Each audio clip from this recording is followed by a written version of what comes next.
All right, class. First off, as always, good day. I'm glad you're here.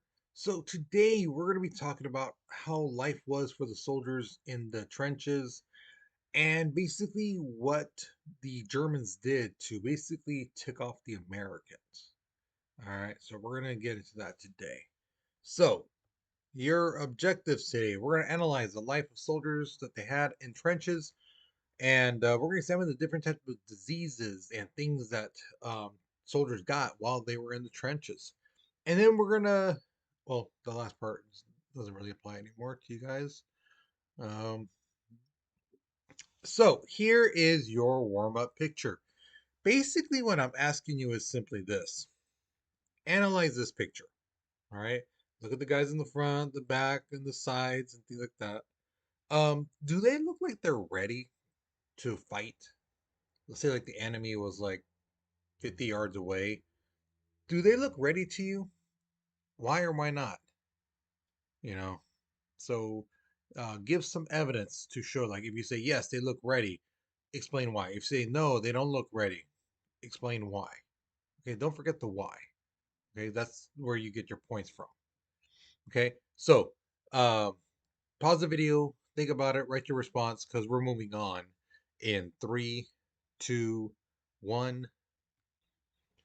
All right, so life in the trenches could be best described as hell. There's been a lot of soldiers who wrote letters home and things like that. There's a lot of historians who done research and stuff like that, and they basically agreed, like, yeah, it was bad for soldiers. So when it came to the diseases, one of the big ones was dysentery. That one was pretty bad, um, and a lot of times it was mainly because like their water was horrible. And then the next thing would be like cholera, and then typhoid fever. These were common, and the thing is, they spread pretty quickly. Okay. Now, if you look at that top picture, that's known as trench foot. Okay. Um, some of you guys may remember when you're kids, you're in the tub, things like that. You look at your fingers, like, oh, it looks wrinkly. It's basically like that because you remember you're in the water, stuff like that.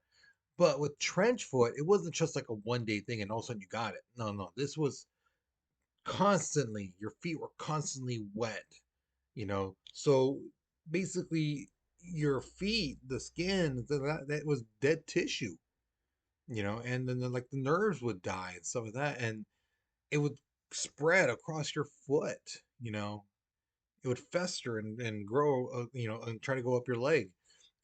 So what usually happened was, if that happened, if they were too late, they would have to amputate, meaning cut off the foot, because it's going to keep going up the leg, um, if they don't take it off. The next one is called trench mouth. This was an infection that caused inflammations and ulcers in the gums. So if you look at that top picture, you see that little white stuff, the little arrows are pointing at. That's what we're talking about: inflammation and ulcers in the gums.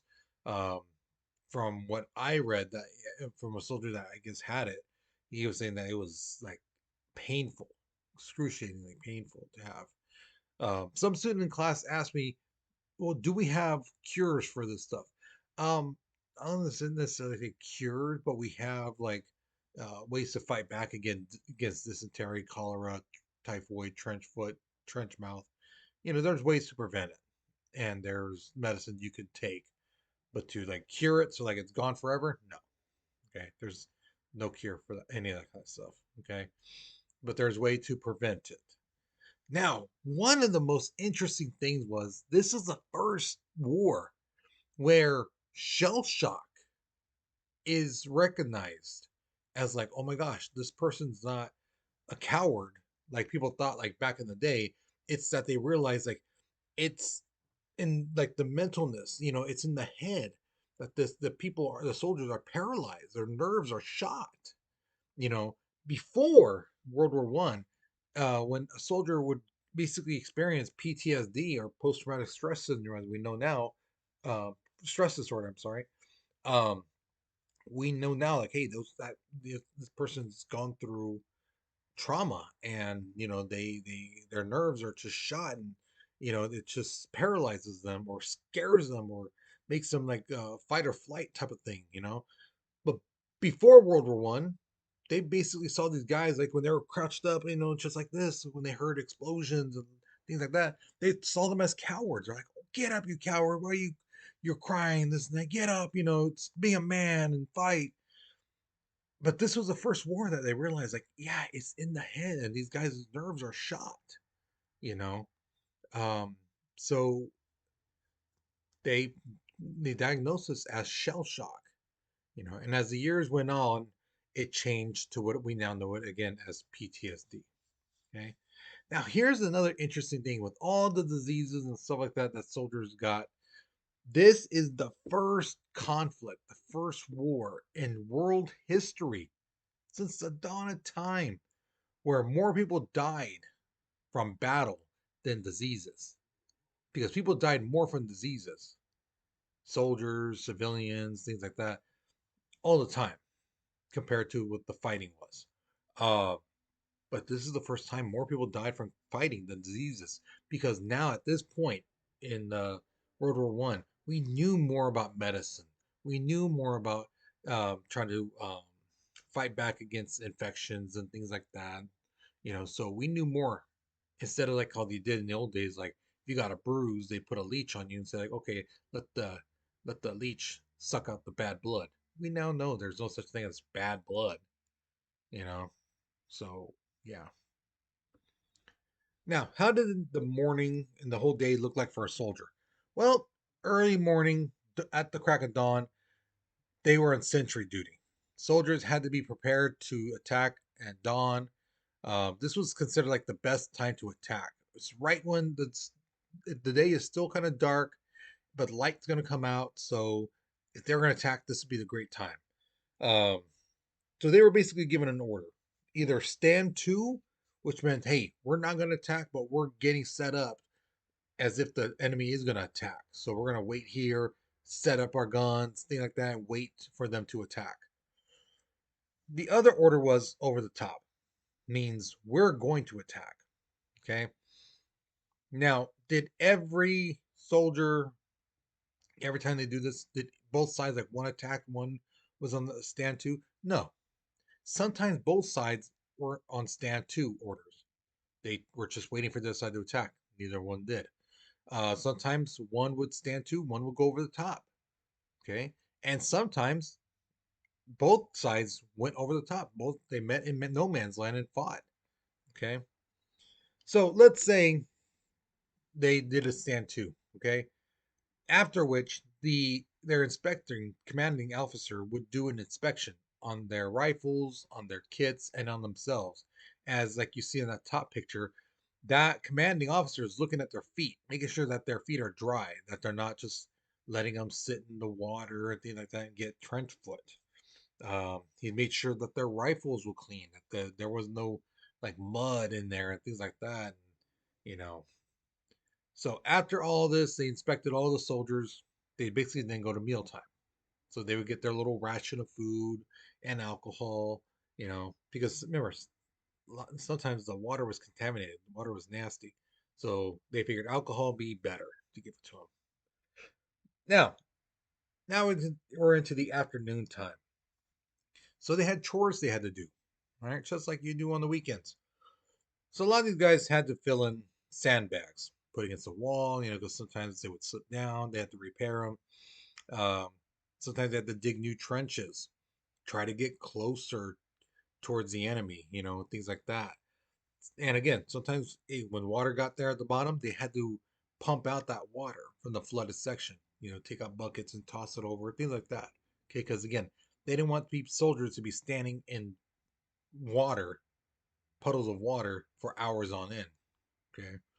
The other thing they did was dig latrines. Now, latrines are basically restrooms, okay, toilets. So they would dig holes, basically pop a squat, and things like that. And then when the hole got kind of filled, then they would put dirt over it and stuff like that, you know. And yeah, they would tell people, yeah, don't dig over there because, don't dig a trench over there because you're gonna run into some nastiness, you know. So after this, after the chores, It was a time for relaxation. They could relax a little bit. So there was like some soldiers slept, some soldiers wrote letters, some read books, some were just like playing cards, things like that, and then some were doing art. Painting, writing poetry, things like that. But the biggest thing that they were fighting against was boredom. Okay, when there was no attack, the major problem soldiers faced was boredom. Because how many paintings could you make? How many poems could you write? How many letters could you write? How many times could you play cards with your friends? You know? Yeah, you may say, oh, I could do that for months. Well, these guys were doing it for years. So they kind of got, oh, geez, geez. So, yeah, boredom was a big problem. Now, during the evening time, this is where things got a little bit more dangerous. Because out in no man's land, this is where soldiers, through the cover of darkness, will go out and try to do some repairs on the trenches, on the barbed wires, and things like that. Some people go on night patrols, keep low and try to make sure that there was nobody coming on their side. But at the same time, they would try to get spies to zip through no man's land and get to the other side where their enemy was and listen to what they were saying, if there was any commands, things like that, try to sneak over there any way they could. Okay.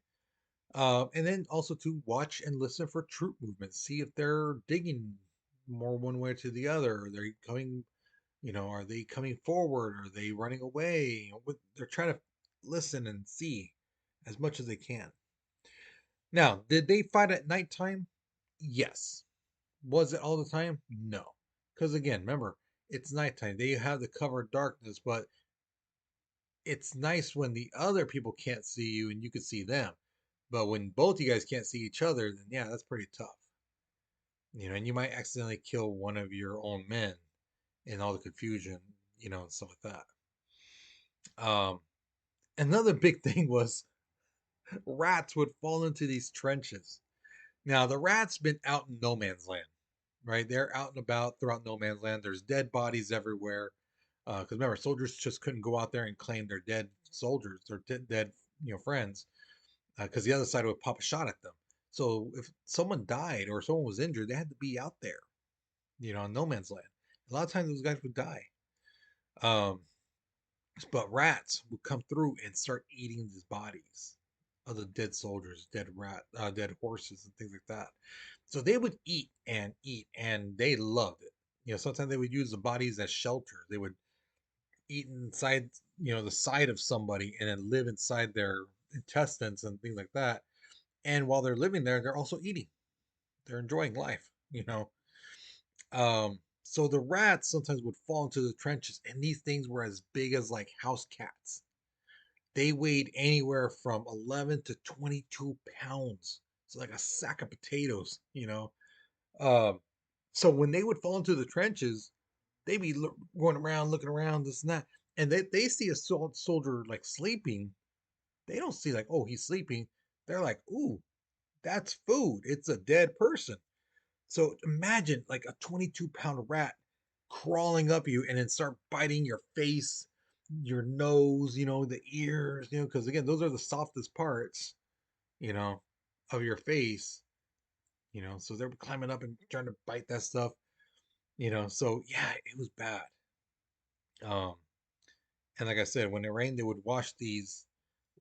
rats would wash into the trenches because remember, there's no trees in between the no man's land. So all this dirt, so it would have like a flash flood of just mud coming in and things like that, and they would bring the rats. And as you can see in this picture, they would have dogs to catch all these rats too. Now, here's the thing: officially, America was neutral. They weren't taking either side. The Central Powers, which was like Germany, Austria-Hungary, and things like that, the Ottomans, but they also officially weren't taking the side of the British, the French, Belgium, Russian. They weren't. But when they were lending money, this is where they really were leaning towards one side because they put a limit on Germany. They told Germany, like, hey, okay, fine, you can borrow another 100,000, but that's it. Okay, no more. But when the British needed money, oh, sure, sure, whatever you need, another 300,000, by all means, take it. Okay. Now the British created a blockade around Germany, just try to stop the ships from docking and bringing in supplies and some of that. And also, this blockade was to stop contraband from going into Germany. Now, I asked students in class if what they knew what contraband was, and only a couple knew, but their definition was like drugs. And yes and no, because the thing is, contraband is anything illegal in a certain area, a certain place. So, like in prison, yes, drugs, cell phones, things like that, um, those aren't allowed. So when these prison guards find them, that is known as contraband. They don't say, "Oh, we found the phone, we found drugs." They say, "We found contraband," because those things are not allowed in prison in that place. Now, Germany knew the Allies were depending on food and equipment and other supplies from the US. And so what they did is they created a blockade of U-boats, submarines around Britain and France. They didn't want any food and equipment to get to them because they wanted to starve them out.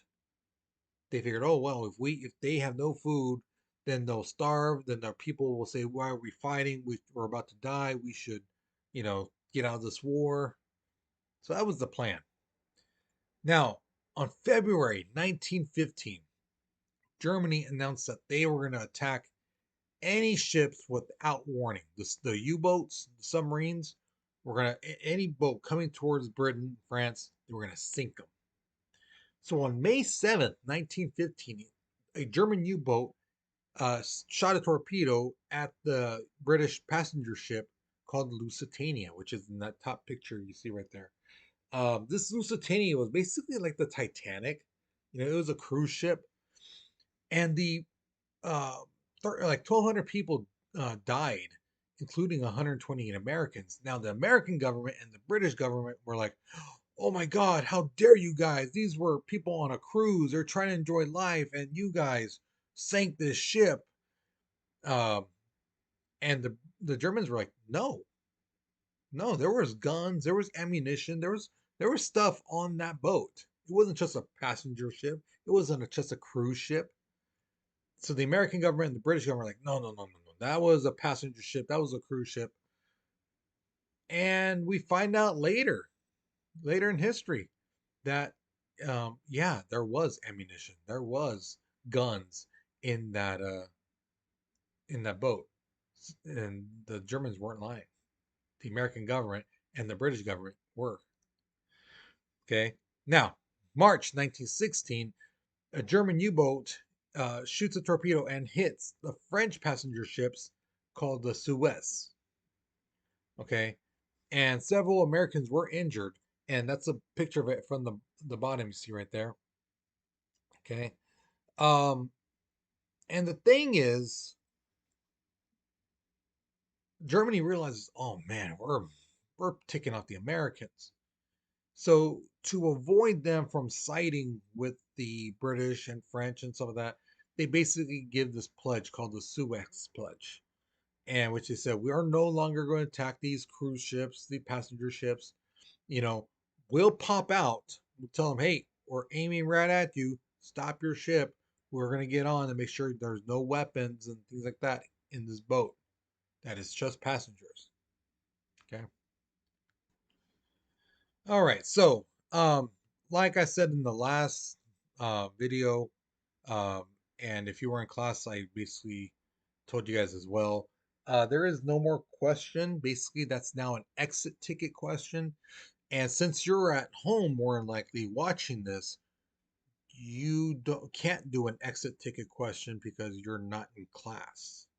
You can only do the exit ticket questions when you're in class. So in order to make up for those points, you're going to have to do like a word search, things like that.